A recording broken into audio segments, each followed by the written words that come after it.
আল্লাহ পাক কোরআনুল কারীমে ঘোষণা করে দিয়েছেন ওয়াহাল্লাল্লাহুল বাইআ ওয়া হারামার রিবা। আমার আল্লাহ পাক বলে দিয়েছেন তোমরা সুদ খাবে না। এ আমার বান্দা বান্দিরা, তোমরা সুদ খাবে না। না না, সুদের দিকে তোমরা ঝুঁকবে না। যদি তোমাদের মন চায় দুনিয়াতে একটু রিজিকটা বাড়িয়ে নেবে, দুনিয়াতে একটু বড় লোক হওয়ার চিন্তা, তোমাদের দুনিয়াতে একটু টাকা ইনকাম কামানোর চিন্তা, আমি আল্লাহ পাক জানিয়ে দিলাম ওয়াহাল্লাল্লাহুল বাইআ, আমি আল্লাহ পাক তোমাদের জন্য রিজিকের ব্যবস্থার জন্য হালাল করে দিয়েছি। ব্যবসা হালাল করে দিলাম। ব্যবসা করুন, মাছের ব্যবসা, ব্যবসা করুন, গোশতের ব্যবসা, ব্যবসা করুন, আপনি রিজিক ব্যবসা করুন, সোনার ব্যবসা, রূপার ব্যবসা, ব্যবসা করুন। না না, মুদিখানার ব্যবসা, মিষ্টির দোকানের ব্যবসা, ঔষধের দোকানের ব্যবসা, আমি আল্লাহ পাক কাপড়ের ব্যবসা করুন, হালাল ব্যবসা করুন। আমি আল্লাহ পাক আপনাদের জন্য ব্যবসাটাকে হালাল করে দিলাম, হালাল করে দিলাম।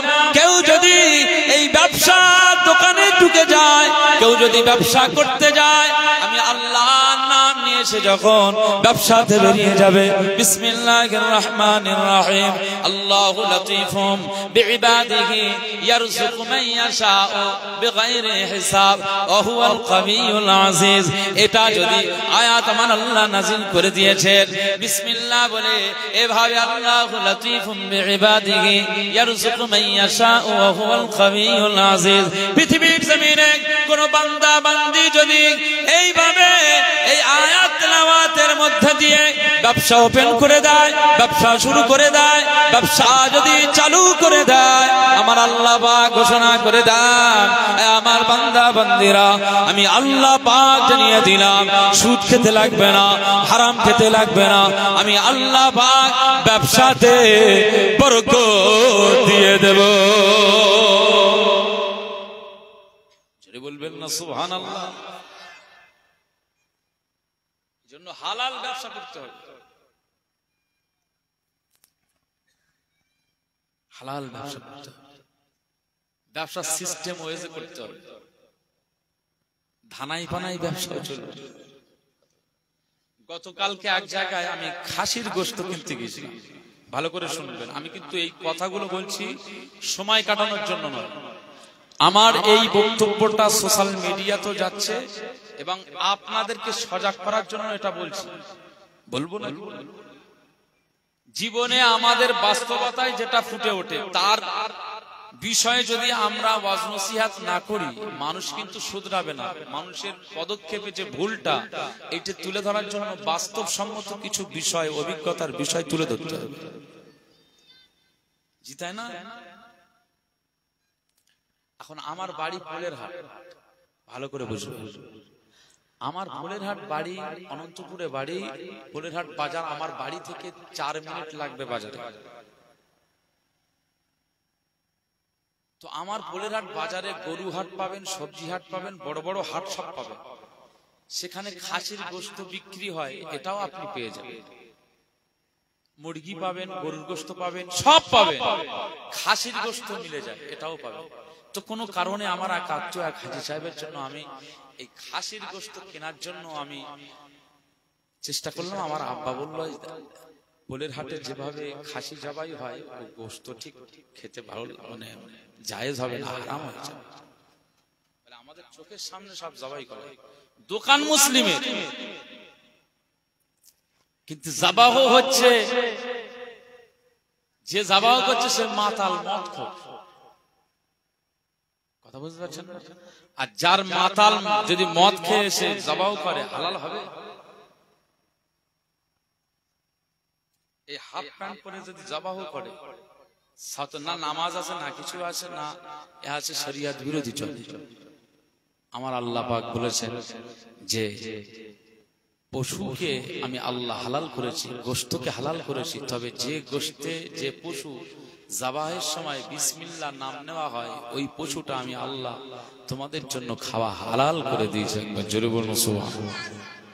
এই জন্য আমরা কলকাতা শহরে টহরে বিভিন্ন জায়গাতে গেলে খিদে লাগলে আমরা শুধু মুসলিম হোটেল টোটেল খুঁজি, যাতে এই সমস্ত হোটেলে গিয়ে গোশত টোস্ত গুলো হালাল পাওয়া যায়, এর একটা গ্যারান্টি বা এর একটা আস্থা, বিশ্বাস একটা রাখা যায়।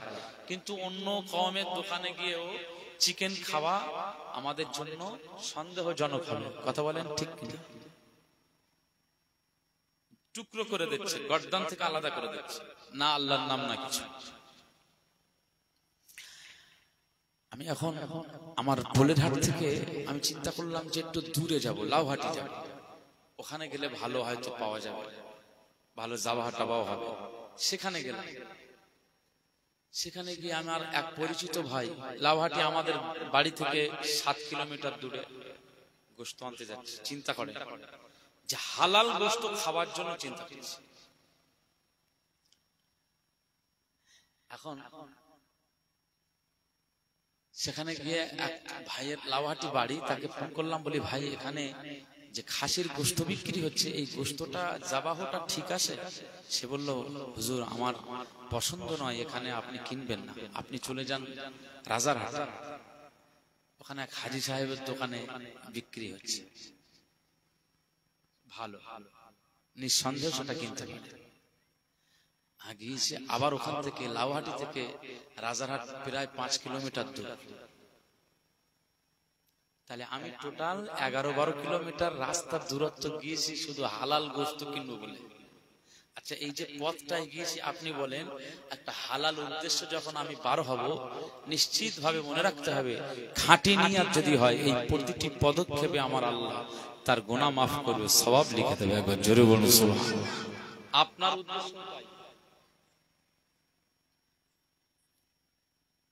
রাজারহাটে আমি গেলাম, হাজী সাহেবের দোকানে গেলাম, আমাকে বললো আপনার লাউহাটি থেকে পাঠিয়েছে? আমি বললাম যে, ফোন করে দিয়েছে। এখন গিয়ে আমার বলে সব, আর কালকে রান্না পুজো, অন্য হিন্দু ভাইদের রান্না পুজো ছিল, প্রচুর তারা গোশত মানে ওই গোশত কিনে নিয়ে যাচ্ছে। এখন এত ভিড়, আমি বললাম আমার একটু তাড়া আছে, আমি একটু বেরিয়ে যাব, তো বলে একটু ওয়েট করেন। এখন আমার গোশতটা রেডি করছে, ওই ফাঁকে আমার একটা নজর চলে গেল ওই দোকানের মধ্যে। ওই দোকানের ভিতরেই দেখি একজন হাফ প্যান্ট পরা, সেও ড্রিঙ্ক করে রয়েছে, তার দেখলেই বোঝা যাবে যে মাতাল। সে এরকম করে যাবাও বা যাও করে ছুরি চালিয়ে যাচ্ছে। আমি দেখি এবার আমার অন্তরে খসখস করতেছে। আমি বলি ভাই আমি গোশত, আমি আমার খসখস করছে, অসুবিধা নেই তো, আমি যে গোশতটা নিলাম? বলে না, এটা হাজী সাহেব জবাহ করেছে। তাও আল্লাহ পাকের কাছে আমি বলছি, আল্লাহ আজকে আমি একটু গোশত কেনার জন্য, একটা মেহমানের জন্য গোশত কেনার জন্য এসেছি। এখন আমি এর কথায় বিশ্বাসে আমি নিয়ে, হাজী সাহেবও বসে রয়েছে, হাজী সাহেব বললো আমি করেছি, আমি বিশ্বাসে নিয়ে নিলাম, কিন্তু আমি তো নজরে যা দেখেছি আমার তো খসখসানি যায় না। আল্লাহ এই মানুষ মুসলমানের এই কথার বিশ্বাসে আমি কিনে নিলাম, এর পরেও আল্লাহ যদি গুনাহ হয়ে যায় আপনি ক্ষমা করে দেন, মাফ করে দেন, আমি জীবনে আর এরকম ভুল আর করব না। এরকম কথা আমি যেহেতু নিয়েই ফেলেছি, মালটা আর ফেরত দিতে পারছি না। আমার চোখের সামনে এরকম হাফ প্যান্ট, তো আমি দোকানদারকে ডেকে বললাম যে আপনারা যে এই কাজ করতেছেন, মনে করেন হিন্দু কাস্টমার, কিন্তু আপনি তো দোকানদার মুসলিম, শুধু তো হিন্দু কাস্টমার আসে তা নয়, মুসলিম ভাইরা আসে। হাজী সাহেবের দোকান, এই বিশ্বাসে আসবে তো নাকি? কিন্তু আপনি তো একজন আনকালচার, তাকে দিয়ে আপনি ছাগল জবাহ করিয়ে দিচ্ছেন, তা এইটা আপনি প্রতারণার সঙ্গে ব্যবসা করছেন, আপনার এই ইনকামটা হালাল হবে তো? আপনার এই ব্যবসাটা হালাল হবে তো? আপনি কে কিনলো গোশত ওটা দেখার দরকার নেই, আপনি একজন হাজী সাহেব মানুষ, আপনি ছাগল গোশত হিসাবে বিক্রি করছেন, ও কোন কওমের ভাই খেচ্ছে ওটা আমার দেখার দরকার নেই, কিন্তু আমার কওমের ভাইরা আসবে সেই চিন্তাধারা নিয়ে আপনাকে তো বিসমিল্লাহ বলে জবাহ করা প্রয়োজন। আপনি হাজী সাহেব 2 মিনিটের জন্য এই জবাহ করবেন, এতে সমস্যাটা কোন জায়গায়? ওই হাফ প্যান্ট পরা মাতাল ওর দিয়ে জবাহ করছেন, এই যে ইনকামটা হচ্ছে, টাকা আপনি পাচ্ছেন, 1 কেজি গোশতের দাম 800, 850 টাকা দাম, হাজার হাজার টাকা। এই টাকা নিয়ে বড় বড় বাড়ি প্রাসাদ তৈরি করলে কিয়ামতের সময় জান্নাতে যাওয়া যাবে তো? মুসলমানের ছেলেরা, এ নবীর উম্মত উম্মতিরা খুব খেয়াল করে শুনুন, আমি যে বিষয়টা বোঝানোর জন্য আপনাদেরকে জানাতে চাইছি, আমরা কসাইয়ের কাছে চলে যাই, গরুর গোশত কিনি। অনেক কসাইরা গরু জবাও নিজে নিজে করে দেয়, না আছে তাদের নামাজ, না আছে তাদের রোজা, না আছে তাদের কিছু, তারা সবসময় হাফ প্যান্ট পরে গরুর কসাইখানাতে তারা খিলখানাতে তারা নিজেরাই জবাহ করে দেয়, হাফ প্যান্ট পরা, না তাদের কিছু নেই, শুধু ছুরি চালিয়ে দেয়, শুধু ব্যবসার জন্য। এই সমস্ত কসাইয়ে গোশতের ব্যবসায়ীদের জন্য সতর্ক করলাম, আপনারা কাস্টমারদের হাতে হয়তো আপনারা গোশত তুলে দিচ্ছেন ঠিকই, গরুর গোশত বলে বিক্রি করছেন ঠিকই, মুসলমান হিসেবে আমরা গরুর গোশত কিনছি ঠিকই, কিন্তু আমরা হালাল ভাবে গোশতটা পাই না। আপনারা যে ব্যবসা করছেন, এই যে মুসলমানদের সাথে প্রতারণা করছেন, আপনি বিসমিল্লাহ বলে জবাহ করছেন না, জবাহটা শুদ্ধ হচ্ছে না, এই অবস্থায় গোশত বিক্রি করছেন, আপনার এই ব্যবসা করাটা হালাল হবে না, হারাম হয়ে যাবে। এই হারাম ইনকামে আপনি আল্লাহর দরবারে ছাড় পাবেন না, কিয়ামতের ময়দানে আমার আল্লাহ পাকের দরবারে পাকড়াও হয়ে যাবে। এ নবীর উম্মতিরা খুব খেয়াল করে শুনুন, আজ ব্যবসা করতে গেলে আমার আল্লাহ পাক বলে দিয়েছেন হালাল ব্যবসা করো। আমি আল্লাহ পাক হালাল ভাবে ব্যবসা করলে তার ব্যবসাতে লোকসান হবে না, তার ব্যবসাতে লস হবে না, তার ব্যবসাতে লোকসান হবে না, তার ব্যবসাতে লস হবে না। আমি আল্লাহ পাক জানিয়ে দিলাম, সৎ নিয়তে সঠিকভাবে কেউ যদি ব্যবসা করে নেয়, মুদিখানার ব্যবসা, চালের ব্যবসা, সারের ব্যবসা, সিমেন্ট রডের ব্যবসা, হার্ডওয়্যারসের ব্যবসা, যেই ব্যবসা করো না কেন হালাল ব্যবসা করে নাও। তবে এই হালাল ব্যবসাটা যদি মানুষের সাথে কোনো প্রতারণা না থাকে, এই হালাল ব্যবসার উপরে আমি আল্লাহ বরকতের দরজা দিয়ে দেব।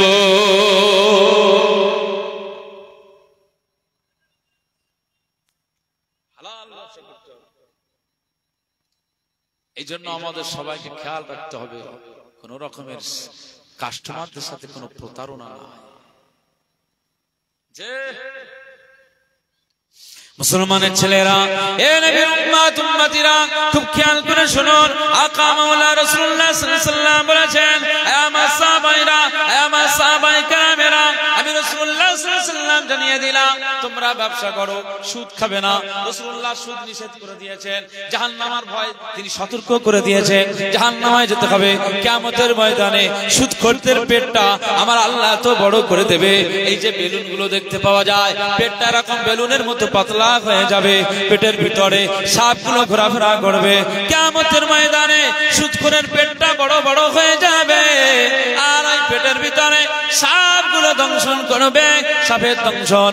আজ পৃথিবীর জমিনে যদি একটা কালো কেউটে আপনার পায়ে ছোবল মেরে দেয়, তার জ্বালা যন্ত্রণা আপনি সহ্য করতে পারবেন? পৃথিবীর জমিনে একটা সাপ পিঁপড়া কামড়ের সহ্য করতে পারা যায় না, বিছা কামড়ালে সহ্য করতে পারে না।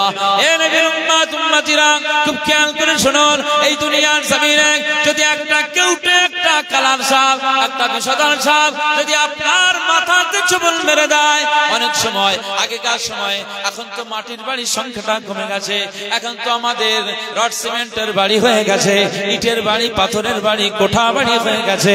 এ নবীর উম্মতিরা খুব খেয়াল করে শুনুন, আগেকার সময় মাটির বাড়ির সংখ্যাটা বেশি ছিল। আজ আটচালা ঘরের ভিতরে বড় ভাই একদিকে, আর এক বারান্দায় মেজ ভাই, আর এক বারান্দায় ছোট ভাই, এইভাবে আটচালা ঘরেতে আমরা বসবাস করেছি না করে নাই? আটচালা বাড়িতে, মাটির বাড়িতে আমরা বসবাস করেছি। এই সমস্ত বাড়িতে আগেকার সময় বর্ষাকালে না সমস্ত জায়গা থেকে পানি পড়ে, ওদিন নিচে কাদা হয়ে গিয়েছে, যে কোনো ভাবে বিছলি দিয়ে বিছিয়ে তার উপরে আমরা একটু আরাম করার জন্য চেষ্টা করি।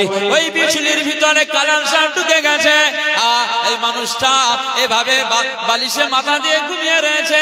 রাত 2:30টার সময় ওই কালার সাপটা বার হয়ে মাথায় ছোবল মেরেছে, সাপের কামড়ে মানুষটি মারা গিয়েছে। এরকম ঘটনা আগেকার সময় হয়েছে না হয় নাই? এ নবীর উম্মতিরা, আজও জলকারে মানুষ নেমেছে, সাপের ছোবল খেয়েছে, আজও মাঠের ভিতরে মানুষ কাজে চলে যায়, ঘাস আর ঝোপঝাড় এগুলো পরিষ্কার করতে যে দেখা যায় সেখানে সাপের ছোবল খেয়েছে। কোন মানুষ সাপের ছোবলে অনেক সময় বেঁচে যায়, অনেক সময় মারা যায়। সাপে কাটাতে মানুষ মারা গিয়েছে, এরকম নজির আছে না নাই? এ নবীর উম্মত উম্মতিরা খুব খেয়াল করে শুনুন, আমি যে কথা বলতে চাইছি, এই সমস্ত সাপের যন্ত্রণা সহ্য করতে পারে না, এই সমস্ত সাপের দংশন সহ্য করতে পারে না। কিয়ামতের ময়দানে যে সাপগুলো আপনার পেটে কিলবিল করবে, ঘোরাফেরা করবে, সাপের দংশন দেওয়া হবে, একজন সুদখোরের পেটে এমন অবস্থা হবে, এই সুদখোর সহ্য করতে পারবে না, দংশনে জ্বালা সইতে পারবে না, আল্লাহকে আল্লাহ বলে ডাকবে, না না না, আমার আল্লাহ দয়া নামবে না। এ নবীর উম্মত উম্মতিরা খুব খেয়াল করে শুনুন, এটা দুনিয়া, তাই আমার আল্লাহ পাক ঘোষণা করে দিয়েছে, ওয়াহাল্লাল্লাহুল বাইআ ওয়া হারামার রিবা, আমি আল্লাহ পাক তোমাদের জন্য ব্যবসাকে হালাল করে দিলাম, সুদটাকে হারাম করে দিলাম। আয় আমার বান্দা বান্দিরা, আমি আল্লাহ পাক তোমাদেরকে নিষেধ করলাম, আমানু লা তাকুলুর রিবা, না তোমরা সুদ ভক্ষণ করবে না।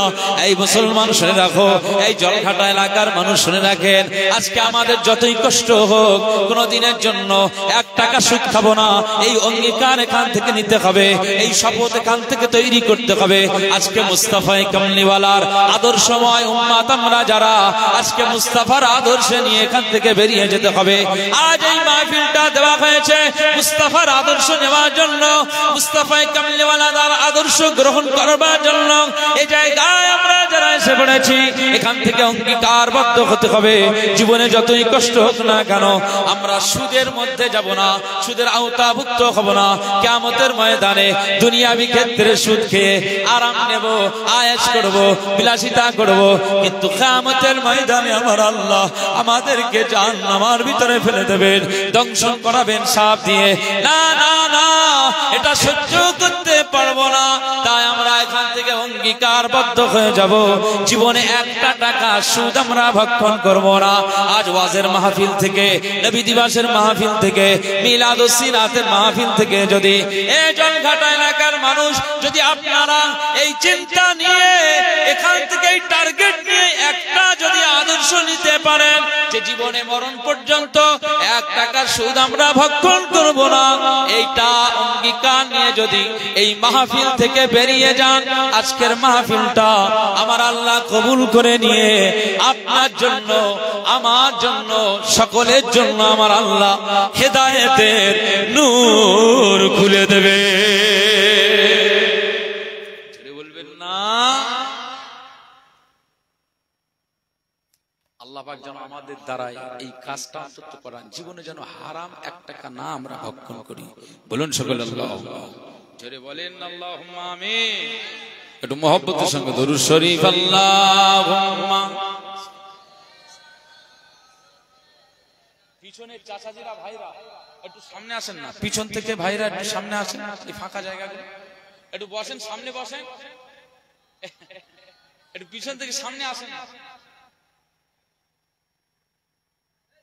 আচ্ছা চাচাজি ওখানে থাকে, হ্যাঁ একটু সমস্যা ওখানেই থাকে, কিন্তু আপনারা একটু সামনে আসেন, ক্লাস করতে সুবিধা, ওয়াজ করতে সুবিধা। জি জি জি, আলহামদুলিল্লাহ, আপনাদের অনেক ভালো লাগছে, একটু মহব্বতের সঙ্গে দরুদ শরীফ আল্লাহুম্মা।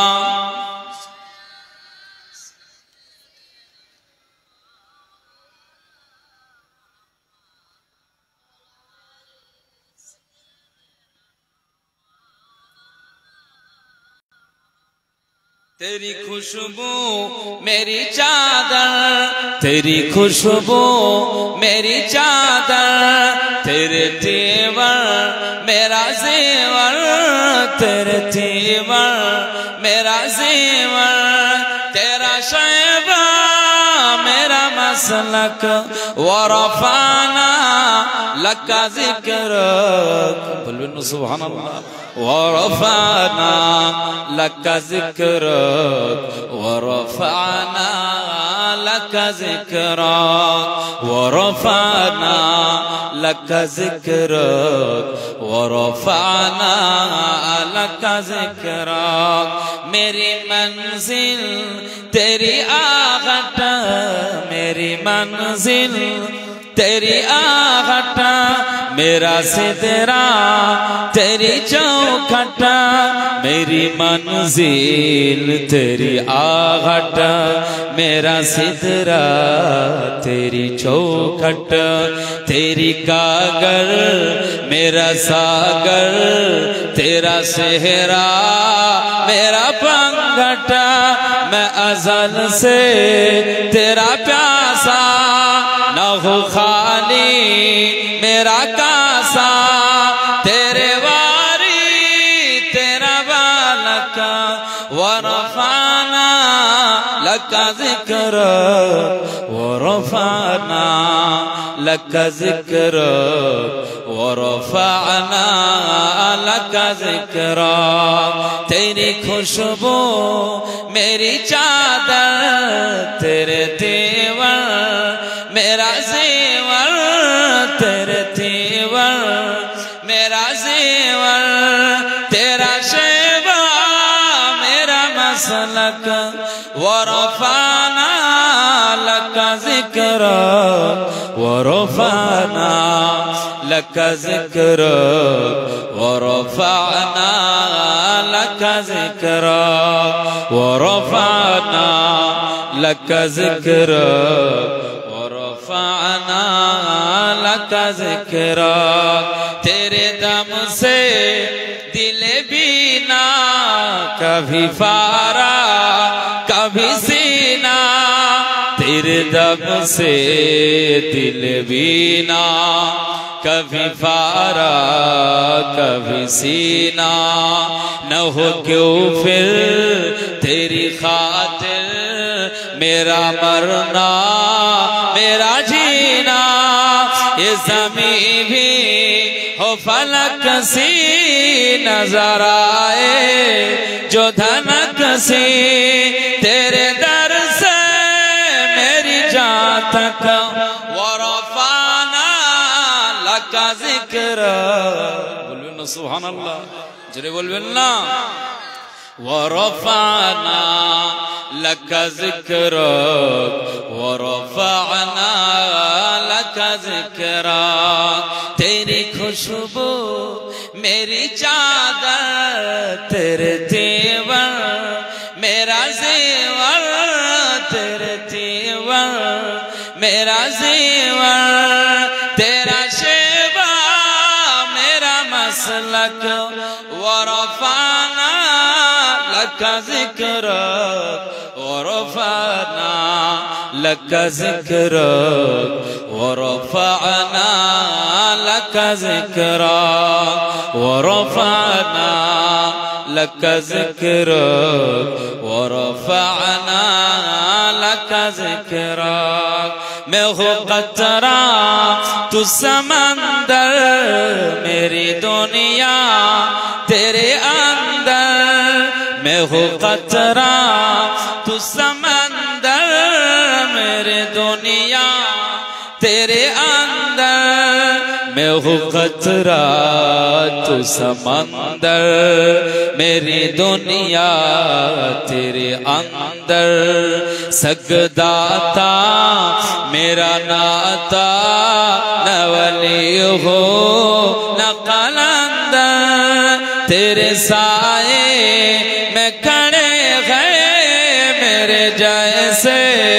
تو بڑے گئے کوئی تجھ سا نہیں بے شک ورفعنا لک ذکر بل بل سبحان اللہ جرے بل بلنا ورفعنا لک ذکر ورفعنا لک ذکر تیری خوشبو میری چادر تیرے تیور میرا زیور تیرے تیور میرا زیور تیرے شیبہ میرا مسلک ورفعنا لک ذکر ورفعنا لک ذکر ورفعنا لک ذکر ورفعنا لک ذکر ورفعنا لک ذكرك اللهم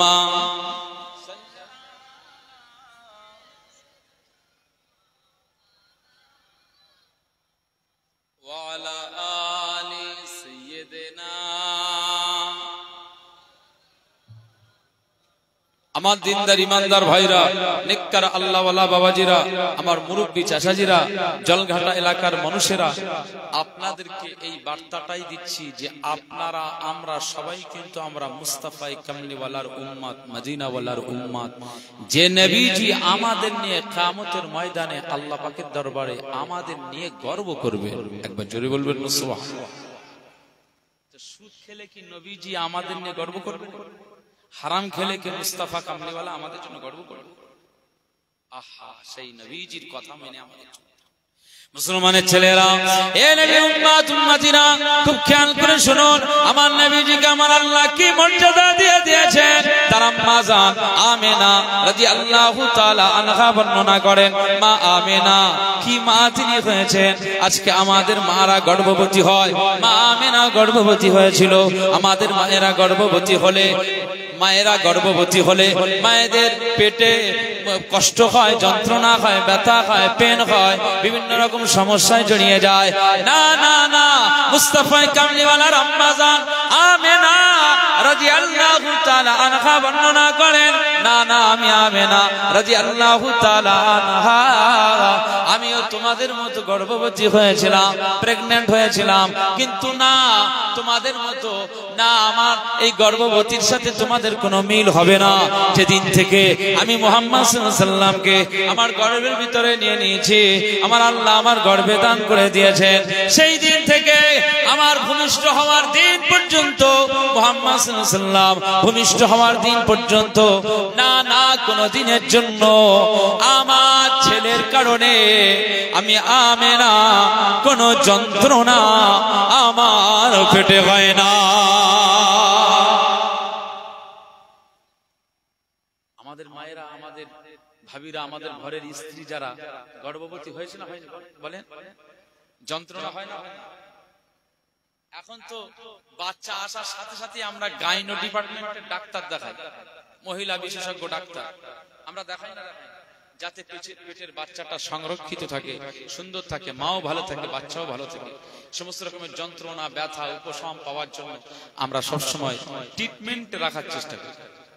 মুসলমানের ছেলেরা, এ নবী উম্মত উম্মতিরা, খুব খেয়াল করে শুনুন, আম্মা জান আমেনা রাদিয়াল্লাহু তাআলা আনহা বর্ণনা করেন, আমার বেটা মুহাম্মদ সাল্লাল্লাহু আলাইহি ওয়াসাল্লাম আমার পেটে যেদিন থেকে এসেছে সেই দিন থেকে আমি অনেক অলৌকিক বিষয় লক্ষ্য করি। যেমন স্বপ্নের ভিতরে আমার অনেক অলৌকিক বিষয় আমাকে দেখানো হয়, সতর্ক করে দেওয়া হয়, আমি আমেনাকে বলে দেওয়া হয়, এই আমেনা, মা আমেনা রাদিয়াল্লাহু তাআলা আনহা, আজকে তোমার পেটে যে বাচ্চাটা, এই বাচ্চাটা সাধারণ কোনো বাচ্চা নয়, অন্যান্য মায়েদের মতো তোমার পেটের বাচ্চাটা সাধারণ নয়। না না, পৃথিবীর জমিনে তোমার যে বাচ্চাটা, আল্লাহ পাক তোমার বাচ্চাটাকে অনন্য অসাধারণ করে দিয়েছে। মা আমেনা রাদিয়াল্লাহু তাআলা আনহা সারাদিন সব সময়ের জন্য পবিত্র হালাতে থাকবে, ওযু হালাতে থাকবে, পবিত্র হালাতে থাকবে, না জবান দিয়ে কোনো কটূক্তি কথা বার করবে না, গালি গালাজ, নিন্দে মন্দ এই সমস্ত কথা বার করবে না।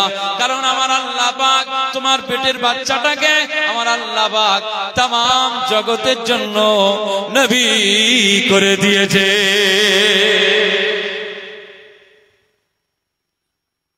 মায়েরা যে পেটে বাচ্চা রাখে না, যে বাচ্চা পেটে এসেছে, এই মায়ের কাজ হচ্ছে টিকটক ভিডিও দেখা না কোরআন তেলাওয়াত করা, কোনটা?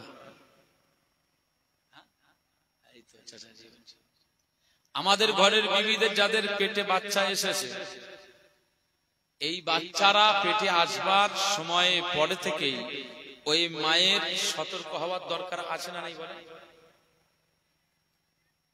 ওযু অবস্থায় থাকা, কোরআন তেলাওয়াত করা, আল্লাহর জিকির করা, আল্লাহকে ডাকা এবং নামাজের পাবন্দী হওয়া আর আল্লাহ পাকের কাছে দোয়া চাওয়া, আল্লাহ রব্বি হাবলি মিনাস সালিহিন, আল্লাহ আমাকে একটা নেক সন্তান দান করুন, আল্লাহ আমাকে একটা নেক সন্তান দান। পৃথিবীর কোন মা যদি গর্ভের পেটের এই বাচ্চাকে নিয়ে আমার আল্লাহ পাকের দরবারে দোয়া চান, তো এই মায়ের দোয়া আমার আল্লাহর দরবারে কবুল হয়ে যাবে। আমার আল্লাহ ওই মায়ের বাচ্চাটা পৃথিবীর জমিনে ভূমিষ্ঠ করবে, কিন্তু ওই বাচ্চাটা অন্যান্য না বদমাইশ ক্রিমিনাল এরকম বাচ্চা বানাবে না, বরং আমার আল্লাহ ওই মায়ের দোয়ার বরকতে আমার আল্লাহ ওই বাচ্চাটাকে সালেহীন নেককার বাচ্চা আমার আল্লাহ দান করে দেবে। একবার জোরে বলুন সুবহান। মুসলমানের ছেলেরা, এ নবীর উম্মত উম্মতিরা, খুব খেয়াল করে শুনুন। আম্মা জান আমেনা রাদিয়াল্লাহু তাআলা আনহা বর্ণনা করেন, আমার বেটা মুহাম্মদ সাল্লাল্লাহু আলাইহি ওয়াসাল্লাম যেদিন থেকে আমার পেটে এসেছে, আমি আমেনা রাদিয়াল্লাহু তাআলা আনহা জানিয়ে দিলাম। আমাকে মাঝে মধ্যে স্বপ্নে দেখানো হতো। হযরত আব্দুল্লাহ বিন আব্বাস রাদিয়াল্লাহু তাআলা আনহু তিনি বর্ণনা করেছেন যে না, মা আমেনা রাদিয়াল্লাহু তাআলা আনহা তিনি রাআত আমিনাতু বিনত আমিনা বিনতে ওয়াহাব, রাআত আমিনাতু বিনতে ওয়াহাবিন উম্মুন নবী সাল্লাল্লাহু আলাইহি ওয়াসাল্লাম ফি মানামিহা। রাতের বেলায় মা আমিনা রাদিয়াল্লাহু তাআলা আনহা উম্মুন নবী সাল্লাল্লাহু আলাইহি ওয়াসাল্লাম মুস্তাফা কামলিওয়ালা আম্মা জান আমিনা রাদিয়াল্লাহু তাআলা আনহা তিনি রাতের বেলায় স্বপ্ন দেখতে পান। ফি মানামিহা, ঘুমের ভিতরে স্বপ্নে দেখতে পান। কি হলো কি হলো কি হলো বলেন তো?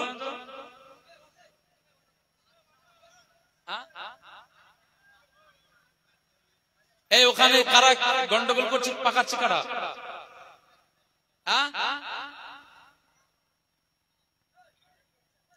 এই ওয়াজের মাহফিলে ডিস্টার্ব হচ্ছে। সকলে পাক মাহফিলে আসে, ডিস্টার্ব করা যাবে না।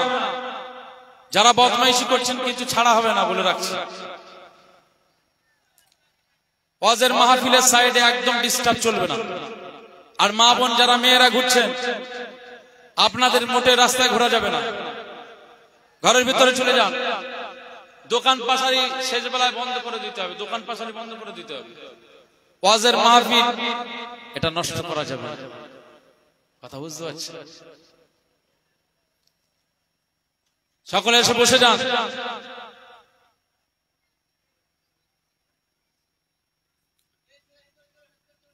যে একটা আলোচনা একটু গুছিয়ে করবো, একটু বেশ ভালোভাবে করবো, কিন্তু এরকম হলে বলেন ভালো লাগে? ঠিক আছে, চলে আসেন, সকলে চলে আসেন। দরুদ শরীফ আল্লাহুম্মা সাল্লি আলা সাইয়্যিদিনা।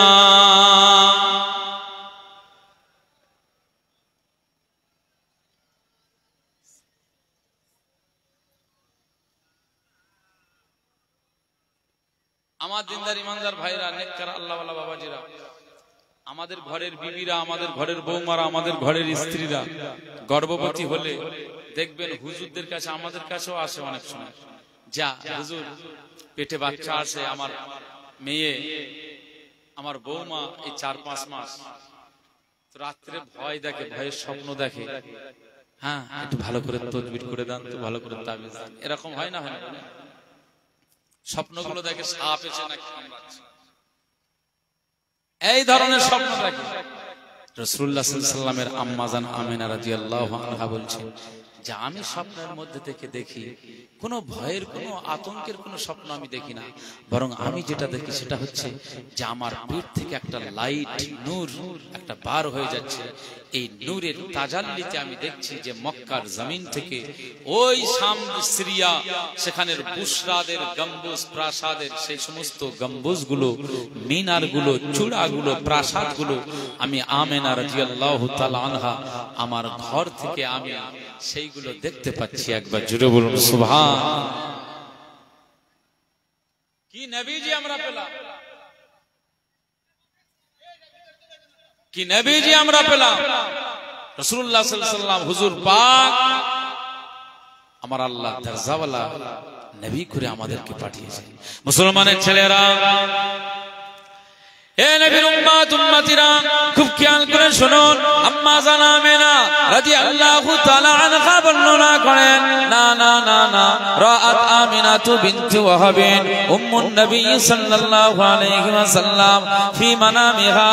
মা আমেনা রাদিয়াল্লাহু তাআলা আনহা স্বপ্নের ভিতরে দেখতে পান, কি দেখতে পান? ফাকিলা লাহা, তাকে যেন কে এসে বলে দিচ্ছে, কারা এসে বলে দিচ্ছে, এই মা আমেনা, না এ আমেনা রাদিয়াল্লাহু আনহা, এখন আপনার গর্ভে যে বাচ্চাটা রয়েছে, ইন্নাকি কদ হামালতি বিখাইরিল বারিয়া, আজকে যে বাচ্চাটা নিয়ে ঘোরাফেরা করেন, যে বাচ্চাটা নিয়ে চলাফেরা করেন, যে বাচ্চা পেটের মধ্যে বহন করে নিয়ে চলেন, এই মা আমেনা রাদিয়াল্লাহু তাআলা আনহা, না না, এই বাচ্চাটা কোনো সাধারণ বাচ্চা নয়, এই বাচ্চাটাকে আমার আল্লাহ পাক আপনার পেটের বাচ্চাটা, যে বাচ্চাটা নিয়ে ঘোরাফেরা করেন, ইন্নাকি কদ হামালতি বিখাইরিল বারিয়া, এই বাচ্চাটাকে আমার আল্লাহ তামাম জগতের সৃষ্টির সেরা বাচ্চা বানিয়েছে।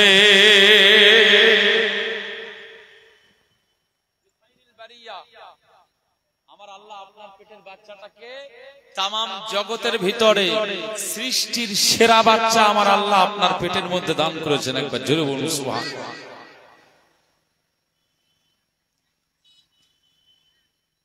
মুসলমানের ছেলেরা, এ নবীর উম্মত উম্মতিরা খুব খেয়াল করে শুনুন। আম্মা জান আমেনা রাদিয়াল্লাহু তাআলা আনহা বর্ণনা করেন, আমাকে স্বপ্নের ভিতরে জানানো হয়, এ মা আমেনা রাদিয়াল্লাহু আনহা বিখাইরিল বারিয়া, শুধু সৃষ্টির সেরা হবে তা নয়, সৃষ্টির সেরা হবে তা নয়, বরং আপনার বাচ্চাটাকে আমার আল্লাহ কি করেছেন, ওয়া সাইয়্যিদিন আলামিন, আমার আল্লাহ পাক আপনার গর্ভের এই বাচ্চাটাকে তামাম জগতের জন্য আমার আল্লাহ নেতা বানিয়ে দিয়েছে।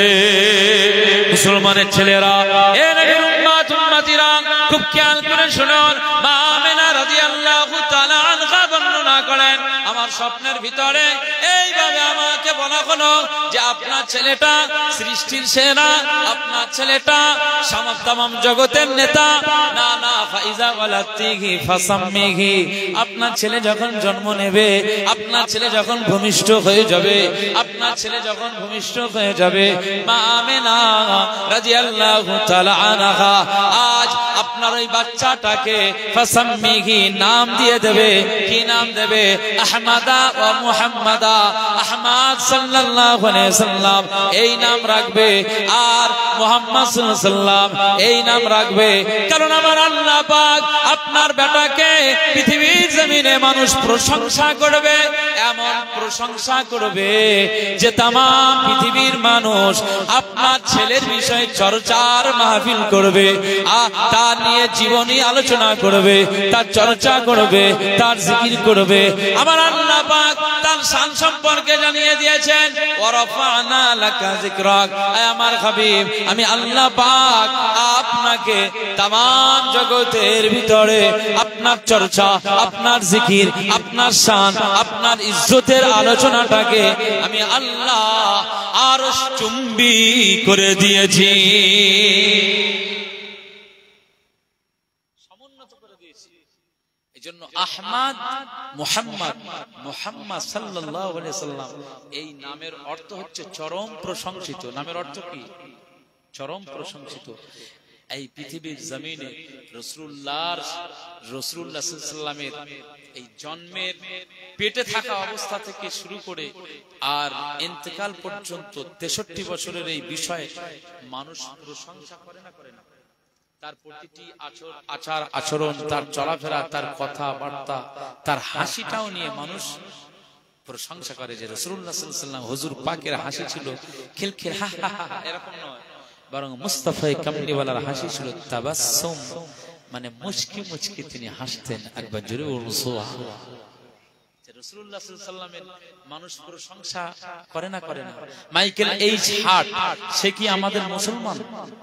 না, মাইকেল এইচ হার্ট একজন সাহিত্যিক, একজন ঐতিহাসিক রাইটার, ইতিহাস লিখেছেন। তিনি দ্য 100 বলে একটি বই লিখেছেন 1978 সালে। এই দ্য 100 বইয়ের মধ্যে তিনি 100টা মহামনীষীদের নাম লিখেছেন।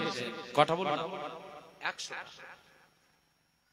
যিশু খ্রিস্টের নাম আছে, আপনার পৃথিবীর বিখ্যাত বিখ্যাত মানুষদের নাম সেখানে রাখা আছে। হিটলারের নাম আছে, মহাত্মা গান্ধীর নাম আছে, এরকম নাম সব তাতে রচনা করেছে, এক একজনের জীবনী লিখেছে। এখন 100টা মহামনীষী, 100 জন মনীষীদের নাম হবে, কিন্তু সর্বপ্রথম কোন ব্যক্তিটির নাম আমার সিরিয়ালে থাকবে, সূচিপত্রে কার নামের আলোচনা আগে হবে, এইটা উনি চিন্তা করছেন। উনি চিন্তা করে দেখলেন যিশু খ্রিস্ট, মহাত্মা গান্ধী, পৃথিবীর আরো বিখ্যাত বিখ্যাত সব মনীষীদের নাম, বিজ্ঞানীদের নাম উনি রচনা করেছেন, কিন্তু উনি চিন্তা করলেন যে পৃথিবীর সবচাইতে শ্রেষ্ঠ একজন মহামানব, তার নাম হচ্ছে মুহাম্মদ সাল্লাল্লাহু আলাইহি ওয়াসাল্লাম। একবার জোরে বলুন সুবহানাল্লাহ। উনি তার দ্য 100 এই বইয়ের একেবারে সূচিতে প্রথমে হাবিবুল্লাহর নাম, রাসূলুল্লাহ সাল্লাল্লাহু আলাইহি ওয়াসাল্লামের নামের জিকির করেছে, তার নামের জীবনীটা সর্বপ্রথম তার বইয়ের ভিতরে জায়গা করেছে। একবার জোরে বলুন সুবহানাল্লাহ। তিনি কি আমার কওমের কোন মানুষ না? মাইকেল এইচ হার্ট নাম থেকে তো বুঝতে পারছেন একজন খ্রিস্টান ধর্মাবলম্বী মানুষ। তিনি রাসূলুল্লাহ সাল্লাল্লাহু আলাইহি ওয়াসাল্লামের নামের প্রশংসা গাইছেন। তাহলে রাসূলুল্লাহর নামের অর্থ হচ্ছে মুহাম্মদ, মিম হা মিম দাল মুহাম্মদ। এই মুহাম্মদ সাল্লাল্লাহু আলাইহি ওয়াসাল্লাম এই নামের অর্থ হচ্ছে চরম প্রশংসিত। আমার আল্লাহ পাক মায়ের পেটে থাকা অবস্থায় মুহাম্মদ সাল্লাল্লাহু আলাইহি ওয়াসাল্লামের প্রশংসা গেয়েছেন। মা আমেনা তাই ছেলের গুণগান গেয়েছে। মা আমেনা তিনি তার ছেলে জন্মের পরে ছেলের গুণগান গেয়েছে। মা আমেনার ছেলে মুহাম্মদ সাল্লাল্লাহু আলাইহি ওয়াসাল্লাম তিনি জন্মের পরে মা হালিমার ঘরে চলে গেছেন। মা হালিমার ঘরে গিয়েছেন দুধ পান করার জন্য। তো মা হালিমা এই ছোট্ট বাচ্চাটা নিয়ে প্রশংসা গেয়েছে না গায় নাই? এ নবীর উম্মত উম্মতিরা, এই মুহাম্মদ সাল্লাল্লাহু আলাইহি ওয়াসাল্লাম আমার আল্লাহর নামের ভিতরে কি বরকত দিয়ে দিয়েছে। ছোট্টবেলা থেকে নিয়ে 63 বছরের জীবনের প্রতিটি মুহূর্তের বিষয়ে মানুষ প্রশংসা করেছে, প্রশংসা করেছে। না না, মুহাম্মদ সাল্লাল্লাহু আলাইহি ওয়াসাল্লাম নিয়ে মানুষ গর্ব করেছে, প্রশংসা করেছে। আবু জাহাল, উতবা, সাইবা, আবু সুফিয়ান একটা সময় তার বিরুদ্ধে ছিলেন। যে সময় তিনি কালেমার প্রচার করেছেন, এই সময় বিরুদ্ধে চলে গেছেন। কিন্তু তার আগ পর্যন্ত মুহাম্মদ সাল্লাল্লাহু আলাইহি ওয়াসাল্লামের প্রতিটি কালচার, প্রতিটি আদর্শ, তার ব্যবহার পেয়ে আবু জাহাল ভাইপোকে বলেছেন, ভাইপো এই আল আমিন। আবু সুফিয়ান ডেকেছে আল আমিন, উতবা সাইবারা ডেকেছে আল আমিন। এ নবীর উম্মত উম্মতিরা, খুব খেয়াল করে শুনুন, আমার রাসূলুল্লাহ সাল্লাল্লাহু আলাইহি ওয়াসাল্লাম ইয়াং বেলায় 15-16 বছরের ছেলে, 15-16 বছর বয়স, মুস্তাফা কামলিওয়ালা 20 বছরের যুবক, না না 25 বছরের যুবক, না না আমাদের নূর নবীজি হুজুর পাক সাল্লাল্লাহু আলাইহি ওয়াসাল্লামের বয়স এভাবে ছোট থেকে আস্তে আস্তে বাড়তে লাগলেন। প্রতিটি বয়সের ক্ষেত্রে মানুষ তার চেহারা দেখে মুগ্ধ হয়েছে, তার ব্যবহার দেখে মুগ্ধ হয়েছে। অল্প বয়সে একটা সময় দেখা গিয়েছে কাবা বাইতুল্লাহ সংস্কার হচ্ছে। কাবা বাইতুল্লাহ সংস্কার হয়ে যাওয়ার কারণে কাবা বাইতুল্লাহর কাছে একটা পাথর রাখা আছে, যে পাথরটার নাম হচ্ছে হাজরে আসওয়াদ। যে পাথরটার নাম কি? হাজরে আসওয়াদ। লুঙ্গিটা ঠিক করেন। হাজরে আসওয়াদ এই পাথরটা একটা কোণে রাখা আছে। এই হাজরে আসওয়াদ একটা কোণে রাখা আছে। যখন প্রতিটি হাজি তাওয়াফ শুরু করে, তো এই হাজরে আসওয়াদ থেকে চুমা লাগিয়ে অথবা দূর থেকে ইস্তেলাম করে এইভাবে এইভাবে আল্লাহ বিসমিল্লাহি আল্লাহু আকবার লিল্লাহিল হামদু ওয়াস সালাতু ওয়াস সালামু আলা রাসূলিল্লাহ এভাবে চুমা লাগিয়ে তাওয়াফ শুরু করে দেয়। এই পাথরটার নাম হচ্ছে কি? হাজরে আসওয়াদ। এই পাথরটাতে কেউ যদি চুমা লাগায়, এই পাথরটাতে কেউ যদি চুমা লাগিয়ে দেয়, এই পাথরটাতে কেউ যদি ইশারা করে ইস্তেলাম করে, এই পাথরটাতে কেউ যদি লাঠির অগ্রভাগ দিয়ে এভাবে আপনার পাথরে এভাবে স্পর্শ করে, ওই লাঠির অগ্রভাগটা যদি চুমা লাগায় আকা মাওলা রাসূলুল্লাহ সাল্লাল্লাহু আলাইহি ওয়াসাল্লাম জানিয়ে দেন আমার সাহাবীরা আমি রাসূলুল্লাহ সাল্লাল্লাহু আলাইহি ওয়াসাল্লাম জানিয়ে দিলাম হাজরে আসওয়াদে যে হাজী সাহেব চুমা লাগিয়ে দেয় আমার আল্লাহ পাক পাথরের এত ক্ষমতা দিয়েছে ওই হাজী সাহেব চুমা দেওয়ার সাথে সাথে তার ভিতরে যত গুনাহ রয়েছে সব গুনাহগুলো ওই পাথরটা টেনে নিয়ে না বলবেন না সুবহানাল্লাহ।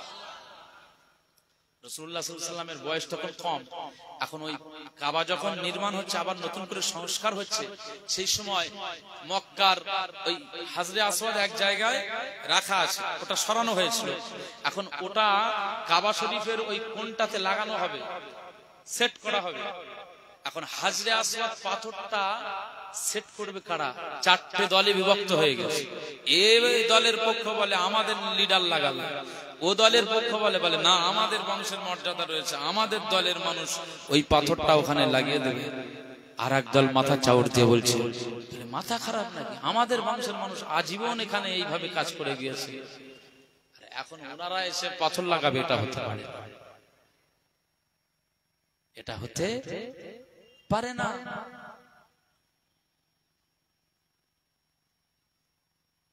আর একটা দল, আর একটা বংশ, আর একটা গোত্র বলছে যে পাথরটা আমরাই লাগাবো, আমাদের নেতা লাগাবে। তাহলে চারটে দলে বিভক্ত হয়েছে না ভাই? না, চারটে দল যদি বলে যে আমি লাগাবো তাহলে সিদ্ধান্তটা কঠিন হবে না সহজ হবে? কোনটা কঠিন? না মুসলমানের ছেলেরা, এ নবী উম্মত উম্মতিরা খুব খেয়াল করে শুনুন, এই জায়গায় একটা আলোচনার টেবিল হলো ঝগড়া বিবাদ মীমাংসা করার জন্য না একটা সিদ্ধান্ত নেওয়া হলো যে কেউ লাগাবে না। এখন আপাতত বন্ধ, এই হাজরে আসওয়াদ পাথরটা ওই ব্যক্তিটি লাগাবে যিনি আগামীকাল যিনি সর্বপ্রথম কাবা শরীফে যিনি প্রবেশ করবেন, কাবা ঘরে যিনি প্রবেশ করবেন, কাবার মাতাফে যিনি প্রবেশ করবেন, এই বাইতুল্লাহ শরীফের কিনারায় যিনি সবার আগে যিনি প্রথম আসবেন, তিনি কাবা বাইতুল্লাহতে আসবার পরে যে সিদ্ধান্তটা নেবে ওই সিদ্ধান্ত মোতাবেক হাজরে আসওয়াদ পাথরটা লাগানো হবে।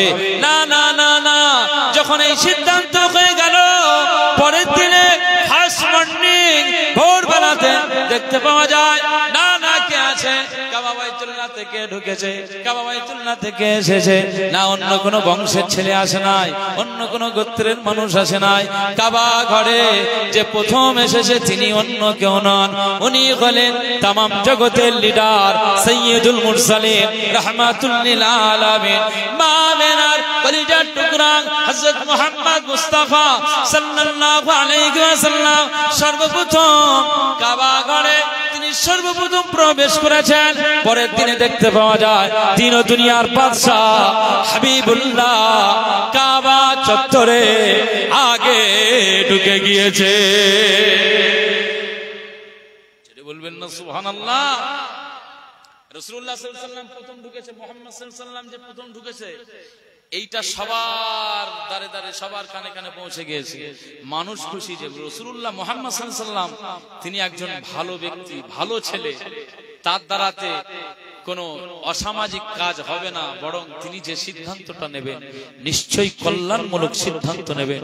তিনি যে সিদ্ধান্তটা নেবেন নিশ্চয়ই এর মধ্যে কল্যাণ লুকিয়ে থাকবে।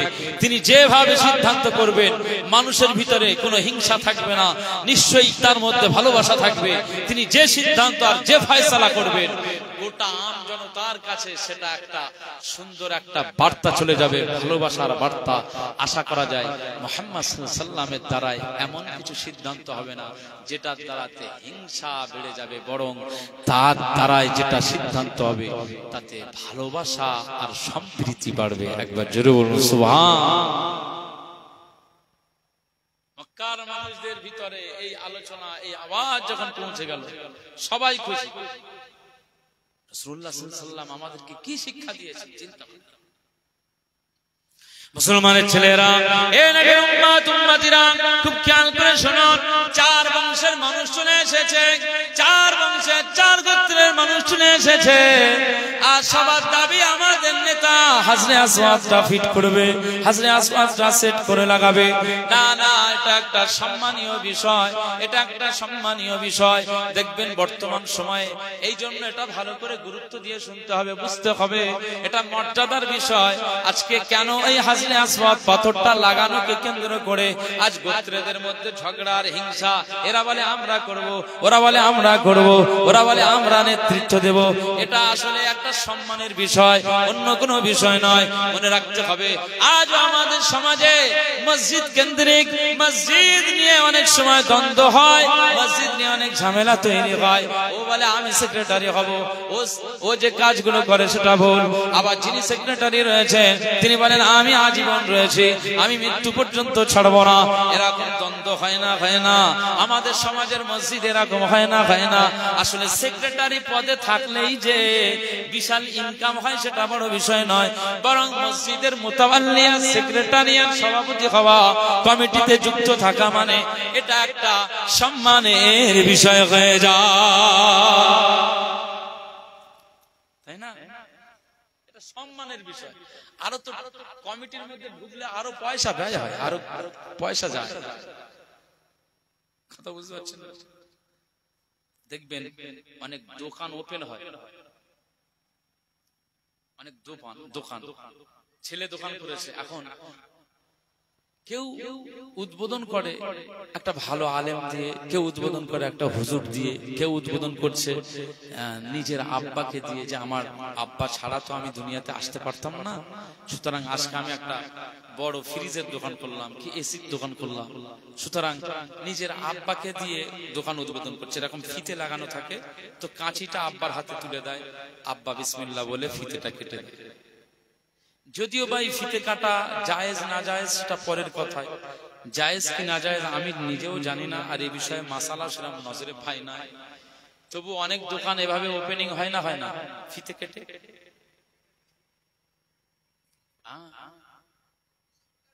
কিন্তু ফিতে কাটা এখনো দেখেন না, তাই তো? কিন্তু আমরা যে লোকালে, তবে মিষ্টি মেঠা একটু দোয়ার অনুষ্ঠান হয় না, হয় না? দোকান উদ্বোধনের দিনে দোয়ার অনুষ্ঠান হয়। আমরা অনেক দোকান ওপেনিং করার সময় দোয়া উদ্বোধন করেছি, এটা আলহামদুলিল্লাহ। ফিতে কাটাটা কি জানি না, ঠিক যাই বাবা। আবার অনেক বড় বড় এই রেফ্রিজারেশন বা এলসিডি ফ্রিজ বা এসি, এই সমস্ত বড় বড় ডেকোরেশন, বড় বড় আইটেমের দোকানগুলোতে, মোবাইলের দোকানগুলোতে, মুসলিম দোকান, কিন্তু একটা নাম করা নায়িকা এনে হাজির করেছে। কথা বুঝতে পারছেন?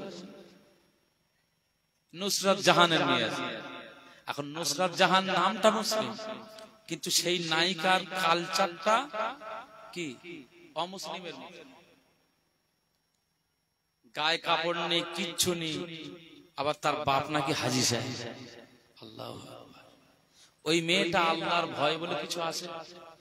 বাংলাদেশের ওই রকম প্রচুর সব মুসলিম নামধারী নায়িকা গায়িকা ভর্তি বাংলাদেশে।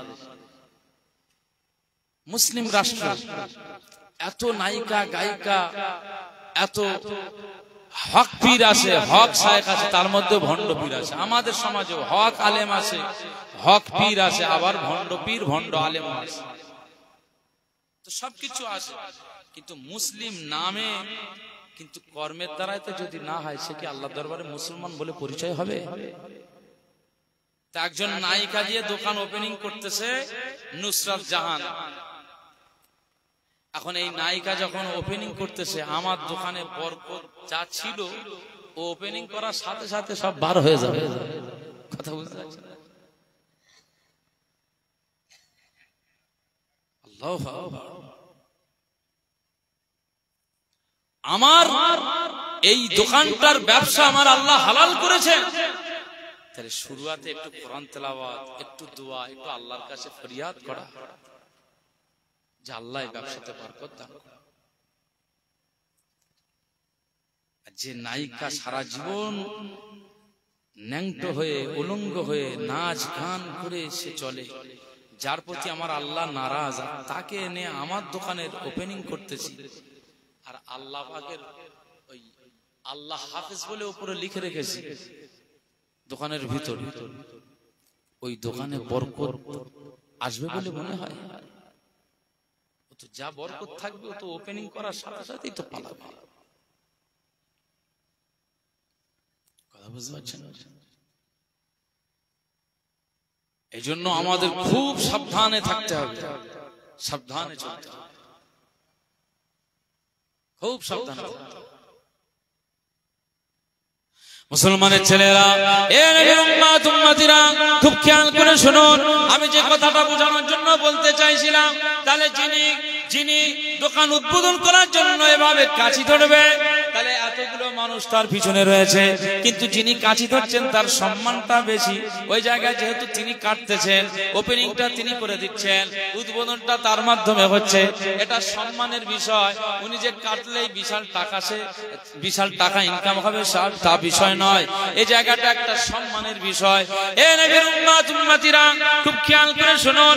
হাজরে আসওয়াদ পাথরটা কাবা ঘরের গায়ে লাগানো, এটা একটা সম্মানের বিষয়, এটা মর্যাদার বিষয়, এটা একটা শানের বিষয়, এটা একটা নিজেদের একটা আত্মসম্মান মর্যাদার বিষয়। না না, এই কাবা বাইতুল্লাহতে এই কোণে হাজরে আসওয়াদ লাগানো হবে। এ বলে আমি লাগাবো, ও বলে আমি লাগাবো, এ গোত্রের মানুষ বলে আমাদের নেতা লাগাবে, আমাদের নেতা লাগাবে, আমাদের মোড়ল মাতব্বর লাগাবে, এ নিয়ে দ্বন্দ্ব হয়ে যায়। কিন্তু সিদ্ধান্ত হলো মুহাম্মদ সাল্লাল্লাহু আলাইহি ওয়াসাল্লাম তিনি যে সর্বপ্রথম কাবা বাইতুল্লাহতে প্রবেশ করবে আগামীকাল, ওই ব্যক্তিটি যে সিদ্ধান্ত নেবে আমরা সেটা মাথা পেতে মেনে নিব। পরের দিন সকালবেলা দেখতে পাওয়া যায় আকা মাওলা রাসূলুল্লাহ সাল্লাল্লাহু আলাইহি ওয়াসাল্লাম কে হাজির হয়েছে না, পরের দিন ভোরবেলাতে, পরের দিন সকালবেলা দেখতে পাওয়া যায় কে হাজির হয়েছে না, না মক্কার কোন লিডার হাজির হতে পারে নাই, অন্যান্য কোন বংশের মানুষ হাজির হতে পারে নাই। ওই জায়গায় সর্বপ্রথম যিনি হাজির হয়েছে তিনি বলেন আকা মাওলা রাসূলুল্লাহ হাজির হয়ে গিয়েছে। অল্প বয়সে ওই অবস্থায় রাসূলুল্লাহ সাল্লাল্লাহু আলাইহি ওয়াসাল্লাম কি ফয়সালা করছে, একটা চাদর নিয়ে আসো, একটা চাদর নিয়ে আসা হলো। এইভাবে চাদরটা ফেলা হলো, এইভাবে চাদরটা ফেলা হলো। রাসূলুল্লাহ সাল্লাল্লাহু আলাইহি ওয়াসাল্লাম বলছেন যে আমি যে সিদ্ধান্ত করব মেনে নেবেন, যে মেনে নেব। রাসূলুল্লাহ সাল্লাল্লাহু আলাইহি ওয়াসাল্লাম হুজুর পাক ওই হাজরে আসওয়াদটা চাদরের মাঝখানে রাখতে বললেন, চাদরের মাঝখানে রাখা হলো। এবার নূর নবীজি বললেন, এই চারটে গোত্রের নেতাদের ডাকলেন, আপনি আসেন, ওই কোণটা ধরেন। আর একজন গোত্রের নেতাকে বললেন, আপনি আসেন, এই কোণটা ধরেন। আর একজন গোত্রের নেতাকে বললেন যে আপনি এই কোণটা ধরেন। চার কোণ চার গোত্রের নেতাদের হাতে ধরিয়ে দিয়েছে। একবার জোরে বলবেন না সুবহানাল্লাহ। তাহলে চারজন এই চাদরটা যখন এইভাবে নিয়ে যাচ্ছে উঁচু করে, হাজরে আসওয়াদ পাথর চারজনে নিয়ে যাচ্ছে তো নাকি? রাসূলুল্লাহ সাল্লাল্লাহু আলাইহি ওয়াসাল্লামের বিচার আর ফয়সালা আর সিদ্ধান্তটা কত সুন্দর দেখেন। অল্প বয়সে যে চার গোত্রের এই চারটি সরদার, কেউ বলতে পারবে না যে আমি লাগিয়েছি, চারজনাই বলবে যে আমি এই হাজরে আসওয়াদ লাগিয়েছি। সুতরাং চারজনের মধ্যেই একটা সৌহার্দ্য ভালোবাসা মুস্তাফায়ে কামলিওয়ালা তাদের অন্তরে যেমন সৃষ্টি করে দিয়েছেন, ঠিক চারটে বংশের জনগণদের মধ্যেও চার দলের মধ্যে আমার মুস্তাফায়ে কামলিওয়ালা একটা ইউনিটি প্ল্যাটফর্ম তৈরি করে দিয়েছেন। একবার জোরে বলুন সুবহান। মুসলমানের ছেলেরা, এ নবীর উম্মত উম্মতিরা, খুব খেয়াল করে শুনুন। এই মুহাম্মদ সাল্লাল্লাহু আলাইহি ওয়াসাল্লাম জগৎগুরু রাসূলুল্লাহ বিশ্বনবী হাবিবুল্লাহ হযরত মুহাম্মদ রাসূলুল্লাহ সাল্লাল্লাহু আলাইহি ওয়াসাল্লামকে আমার আল্লাহ দুনিয়াতে ইজ্জত দিয়ে দিয়েছেন। মায়ের পেটে থাকা অবস্থায়, জন্মের পরে, বড় হওয়ার সাথে সাথে, না বয়স যখন বেড়ে গেল, বেড়ে যাওয়ার সাথে সাথে তিনি ছোটদেরকে সালাম দিতেন, ছোটদের প্রতি সহানুভূতি করতেন, ছোটদেরকে আদব করতেন, ছোটদেরকে স্নেহ করতেন। বাচ্চা ছেলেদের দেখতে পেলে নূর নবীজি চিন্তা করতেন না আমি একজন নবী, আমি একজন রাসূল, আমি একজন কামলিওয়ালা। না, মদিনা বাদশা হাবিবুল্লাহকে নবী জনাবে মুহাম্মদ রাসূলুল্লাহ সাল্লাল্লাহু আলাইহি ওয়াসাল্লাম না, তিনি এই চিন্তায় ওই বাচ্চাদের দিকে তাকিয়ে থাকতেন না, বরং বাচ্চাদের দেখলে আকা মাওলা রাসূলুল্লাহ সাল্লাল্লাহু আলাইহি ওয়াসাল্লাম তিনি আগে সালাম দিয়ে দিতেন। বলবেন না আম্মা জান আমেনা রাদিয়াল্লাহু তাআলা আনহা বর্ণনা করেন, আমাকে বলা হলো ফাইজা ওয়ালাতিহি ফাসাম্মিহি, বাচ্চা যখন জন্ম হবে এ মা আমেনা জন্মের পরে পরে ফাসাম্মিহি, তার নাম রাখবে আহমাদা ওয়া মুহাম্মাদা, হয় আহমদ নাম রাখবে ও মুহাম্মদ মুহাম্মদ সাল্লাল্লাহু আলাইহি ওয়াসাল্লাম নাম রাখবে। এই মুহাম্মদ নামের অর্থ হলো প্রশংসিত। তাই সারা জাহানে মুস্তাফা কামলিওয়ালার প্রশংসা। এই ১৫০০ বছর পরে আজও নূর নবীজির প্রশংসা আছে না নাই? নামাজের ভিতরে মুস্তাফা কামলিওয়ালার জিকির আছে না নাই? মুয়াজ্জিনের আযানের মধ্যে মুস্তাফা কামলিওয়ালার আশহাদু আন্না মুহাম্মাদার রাসূলুল্লাহ সাল্লাল্লাহু আলাইহি ওয়াসাল্লাম আছে না নাই? কালেমা তাইয়্যিবা লা ইলাহা ইল্লাল্লাহ মুহাম্মাদুর রাসূলুল্লাহ সাল্লাল্লাহু আলাইহি ওয়াসাল্লাম, আল্লাহর নামের পাশে মুহাম্মদ সাল্লাল্লাহু আলাইহি ওয়াসাল্লামের জিকির আছে না নাই? কবর জিয়ারাতের সময় আমরা যখন জিয়ারাত করি, ইসালে সওয়াব করি, তখন আমাদের এই সবরেসানের শুরুতেই এই সওয়াবটা আগে মদিনাওয়ালা দরবার মুস্তাফা কামলিওয়ালা দরবারে আল্লাহ আপনি সওয়াবটা পৌঁছে দেন। এই কথাটা ইমাম সাহেব হুজুর আলেম উলামারা বলে না বলে না? এ নবীর উম্মত উম্মতিরা, আম্মা জান আমেনা রাদিয়াল্লাহু তাআলা আনহা বলেন, আমাকে বলা হলো আহমাদা ওয়া মুহাম্মাদা, আহমদ নাম রাখবে, মুহাম্মদ সাল্লাল্লাহু আলাইহি ওয়াসাল্লাম নাম রাখবে। এই যে নামটা ভালো নাম, আমার আল্লাহর পছন্দনীয় নাম, আমার আল্লাহ সিদ্ধান্ত করে দিয়েছে মা আমেনা অন্য কোনো নাম রাখা যাবে না, আহমদ নাম রাখতে হবে, মুহাম্মদ নাম রাখতে হবে। মুহাম্মদ সাল্লাল্লাহু আলাইহি ওয়াসাল্লামের আর সিফাতি নাম আছে মুহাম্মাদুন আহমদ, হামিদুন মাহমুদ, কাসিমুন আকিব, ফাতিহুন কারিব, বাশীরুন নাযীর, তাহা, ইয়াসিন, মুজাম্মিল, মুদ্দাসির। এভাবে মুস্তাফা কামলিওয়ালার আরো নাম সিফাতি নাম রয়েছে। এ নবীর উম্মত উম্মতিরা, খুব খেয়াল করে শুনুন, আমার আল্লাহ পাক এই নবীজিকে কখনো মুজাম্মিল বলেছে, কখনো মুদ্দাসির বলেছে না, না। আমার আল্লাহ পাক এই কামলিওয়ালাকে কামলিওয়ালার মুহাম্মদ নাম রাখতে বলেছেন ঠিকই, কিন্তু নিজে কোনদিন আমার আল্লাহ কোনদিন রাসূলুল্লাহকে মুহাম্মদ শব্দ দিয়ে মুহাম্মদ নাম ধরে আমার আল্লাহ ডাকে নাই। এই নবীর উম্মত উম্মতিরা, আমার আল্লাহ কখনো বলেছেন ইয়া ইয়াহইয়া, ইয়া মূসা, ইয়া দাউদ, ইয়া সুলাইমান। এভাবে কোরআনে অনেক নবীদের নাম রয়েছে, আমার আল্লাহ পাক তাদের নাম ধরে ধরে রেখেছে, তাদের নাম জিকির করেছে, তবে নাম ধরে ধরে রেখেছে না, না, না। আমার আল্লাহ পাক সরাসরি ইয়া মুহাম্মদ সাল্লাল্লাহু আলাইহি ওয়াসাল্লাম এমন কোন নাম ধরে আমার আল্লাহ ডাকে নাই। আমার আল্লাহ পাক কখনো বলেছেন মুহাম্মাদুর রাসূলুল্লাহ সাল্লাল্লাহু আলাইহি ওয়াসাল্লাম, এটা মুহাম্মদ সাল্লাল্লাহু আলাইহি ওয়াসাল্লাম বলেন আল্লাহর রাসূল। কখনো বলেছেন মা কানা মুহাম্মাদুন আবা আহাদিন মির রিজালিকুম ওয়ালাকিন রাসূলুল্লাহ, তোমাদের কাছে মুহাম্মদ সাল্লাল্লাহু আলাইহি ওয়াসাল্লাম নামের একজন ব্যক্তি এসেছেন যিনি ওয়ালাকিন রাসূলুল্লাহ, তিনি একজন মহামানব, তিনি একজন তোমাদের মাঝে রাসূল হিসাবে এসেছেন। না, না, ইয়া মুহাম্মদ বলে আমার আল্লাহ ডাকে নাই। আমার আল্লাহ কোরআনে আমার নূর নবীজিকে যে ভাষায় ডেকেছেন সেটা হলো, কখনো বলেছেন ইয়া আইয়ুহাল মুজাম্মিল, ইয়া আইয়ুহাল মুদ্দাসির, কখনো বলেছেন ইয়াসিন, কখনো বলেছেন তাহা। আমার আল্লাহ পাক না, না, হাবিবুল্লাহকে নাম ধরে ডাকে নাই। আমার আল্লাহ পাক মুজাম্মিল, মুদ্দাসির, বাশীরুন নাযীর, এইভাবে সিরাজুম মুনীর, এইভাবে মুস্তাফাকে আমার আল্লাহ এভাবে সম্বোধন করে ডেকেছে। ছেড়ে বলবেন না।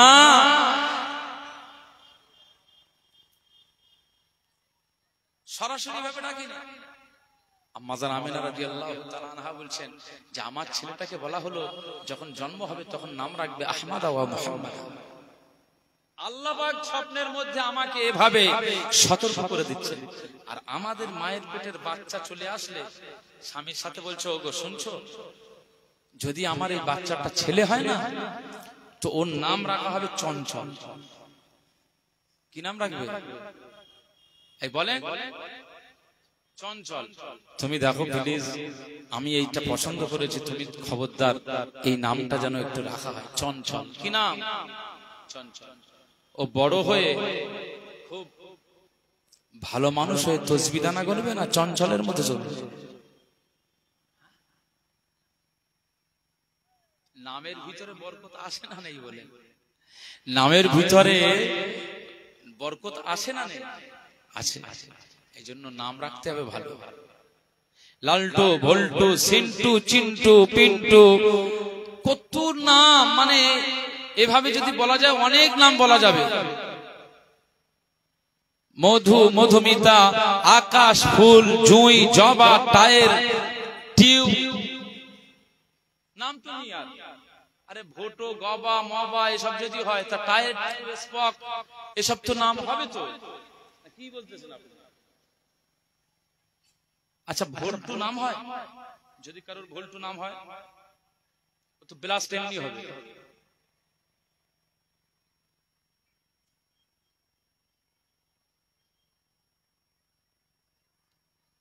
এইসব নাম কেন যে রাখে আল্লাহ ভালো জানে। এইসব নাম রাখলে হবে না। আরবি একটা নাম রেখেছে, একদম আমার নিজের একজন মানুষ, আমি বলে রাখছি, সে তার ছেলে হয়েছে আলহামদুলিল্লাহ, প্রথম ছেলে হয়েছে। আমার কাছে জিজ্ঞেস করেছে যে হুজুর কি নাম রাখবো? আমি বললাম যে ওই ছেলেটার নাম রাখো, আমার নামে নাম রাখো, আব্দুল মুনাইম। আমার নামটা কি খারাপ না? আচ্ছা আপনারা আলহাজ মাওলানা আব্দুল জলিল সাহেব হুজুরের নাম শুনেছেন? ফুলবাড়ি, ভাঙড়ের ফুলবাড়ি মাওলানা আব্দুল জলিল সাহেব হুজুরের নাম শুনেন? আরে বিশাল আল্লাহর ওলি মানুষ ছিল। এ সমস্ত এলাকাতে প্রচুর মাহফিল, ভাঙড় 15ই চৈত্র তো উনি মাহফিলটা কায়েম করেছিলেন। মাওলানা আব্দুল জলিল সাহেব হুজুর, তিনি আমার এই নামটা রেখেছিলেন আব্দুল মুনাইম। আমার আব্বা হচ্ছেন হুজুরের ছাত্র, তো আমার নামটা হুজুর কেবলা তিনি দিয়েছিলেন, তো নাম রেখেছিলেন আব্দুল মুনাইম। এখন আমি ওই ভাইটাকে বলছি যে আপনার ছেলে হয়েছে, তাহলে আপনি আপনার ওই ছেলেটার নাম আমার নামে নাম রাখেন আব্দুল মুনাইম। তা বলে ঠিক আছে। তো তার বড় ছেলের নাম আব্দুল মুনাইম রেখেছে। এখন তার দ্বিতীয় ছেলে হয়েছে, আল্লাহ পাক দিয়েছে, দ্বিতীয় ছেলে হয়েছে, খুব খুশি। যাই হোক, আমরা বলি মিষ্টি নিয়ে আসেন, ছেলে হয়েছে শুনলাম, যাই হোক মিষ্টি এনেছে। আমি বললাম নাম কি রেখেছে? নাম টাম তো কিছু বললেন না যে নাম টাম রাখতে হবে বা এসব।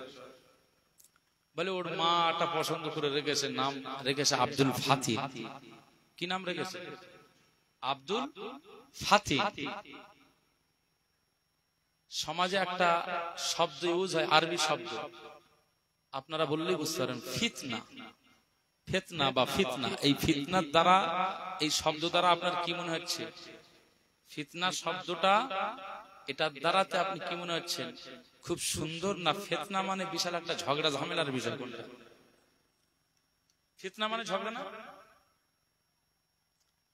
তো ইসমে ফাইলের সিগাতে সম্ভবত যদি ফাতিন নাম রাখে, ফাতিন মানে হচ্ছে সবচাইতে বড় বিপর্যয়কারী, ফিতনা সৃষ্টিকারী, ঝগড়াটে। এই ফাতিন শব্দের অর্থ হচ্ছে এটাই। তো নাম রেখেছে আব্দুল ফাতিন। তা আমি বলি ফাসাদকারী, ফিতনাকারী দা বান্দা। আল্লাহু আকবার। আমি তাকে বলি নাম একদম চেঞ্জ করেন, নাম পুরো বাতিল করেন। বলে জি জি। আমি বলি আরবি নাম রাখলেই যে সব ঠিক আছে তা তো ব্যাপার নয়, তার তো তার অর্থ হতে হবে, ভালো অর্থপূর্ণ হতে হবে। আমি বলি তার নাম রাখবে আব্দুল মুহাইমিন, এই নামটা রাখবে। এখন রেখেছে কি আল্লাহ ভালো জানেন। এখন একদিন জিজ্ঞেস করছিলাম, আমি বলি নাম চেঞ্জ করেছেন? বলে এখনো করা হয়নি। আমি তাহলে যা হবার হওয়ার কোন আর কি হবে। আব্দুল ফাতিন ও ফিতনা সৃষ্টি করবে আপনার দিয়েই শুরু হবে। আগে আপনার দিয়ে, আপনি তো বাপ, আপনার দিয়েই শুরু হবে। ভালো নাম রাখতে হবে। মাওলানা আল্লামা, কোরআনের পাখি বলা হয় বাংলাদেশের জমিনে, আল্লামা দিলার হাসান সাইদি সাহেবের একটা ওয়াজ শুনেছিলাম রাহিমাহুল্লাহ। আল্লাহ তার কবরটাকে জান্নাতের টুকরা নসিব করেন, বলুন আল্লাহুম্মা আমিন। তার একটা ওয়াজ আজ থেকে 25-30 বছর আগে, খুব ছোটবেলাতে শুনেছিলাম। তা উনি এই নামের বিষয় বলতে যে বলছে এক ব্যক্তি তার ছেলের নাম রেখেছে তরিক মিয়া। তরিক মিয়া, তা তরিক মিয়া এর কোন অর্থ আছে? তরিকুল ইসলাম এটা রাখা যাবে, তরিকুল ইসলাম এটা রাখা যাবে, কিন্তু তরিক মিয়া যদি রাখে তা তার অর্থটা কি হবে? আরবিতে তরিক মানে হচ্ছে রাস্তা। আরবিতে তরিক মানে কি? রাস্তা। যদি সৌদিতে কোন সময় যান তা বুঝতে পারবেন, পুলিশরা শুধু তরিক হাদা তরিক গুলদাম গুলদাম এগিয়ে চলেন, আসেন তরিক হেনা হেনা এদিকে রাস্তা এদিকে তরিক এরকম হাজ্জি তরিক এরকম করে। তরিক মানে কি? রাস্তা। আর মিয়াতুন মানে হচ্ছে 100। মিয়াতুন মানে কি? 100। তো যদি আমার নাম যদি তরিক মিয়া রাখা হয় তাহলে আমার নামের অর্থটা কি হচ্ছে? 100টা রাস্তা। তো 100 রাস্তার এই অর্থ হলে কি করবে? আমি কথা বুঝতে পারছি?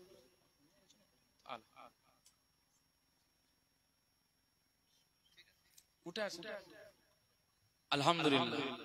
তাহলে নাম রাখতে গেলে আরবি নাম হলেও হবে না, ভালো অর্থপূর্ণ নাম রাখতে হবে, অর্থের দিকে খেয়াল করে রাখতে হবে।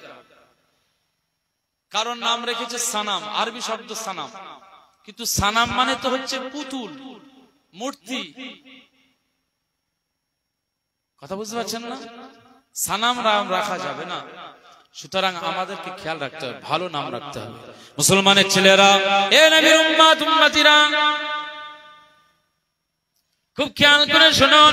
আম্মা জানা আমেনা রাদিয়াল্লাহু তাআলা আনহা বর্ণনা করেন, আমার বেটা মুহাম্মদ সাল্লাল্লাহু আলাইহি ওয়াসাল্লাম যখন জন্ম হলেন, আর আমার জন্ম হওয়ার আগে আমাকে সতর্ক করে দেওয়া হলো, ফাইদা ওয়ালাতিহি ফাসাম্মিহি, আপনার ছেলের জন্ম হলে ফাসাম্মিহি, তার নাম রাখবেন আহমাদা ওয়া মুহাম্মাদা।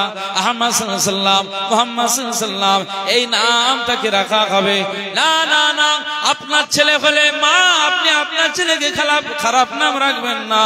আকা মাওলা রাসূলুল্লাহ সাল্লাল্লাহু আলাইহি ওয়াসাল্লাম বলেছেন, তোমরা তোমাদের ছেলেদেরকে ভালো নাম রাখবে। আব্দুর রহমান, আব্দুল্লাহ আমার আল্লাহ পাকের কাছে অনেক প্রিয় নাম। আপনার ছেলেকে আব্দুল্লাহ, আব্দুর রহমান রাখবেন। কিয়ামতের ময়দানে আমার আল্লাহ পাক ওই নাম ধরে ধরে, নাম ডেকে ডেকে আমার আল্লাহ হাসরের ময়দানে জান্নাতি বানিয়ে দেবে।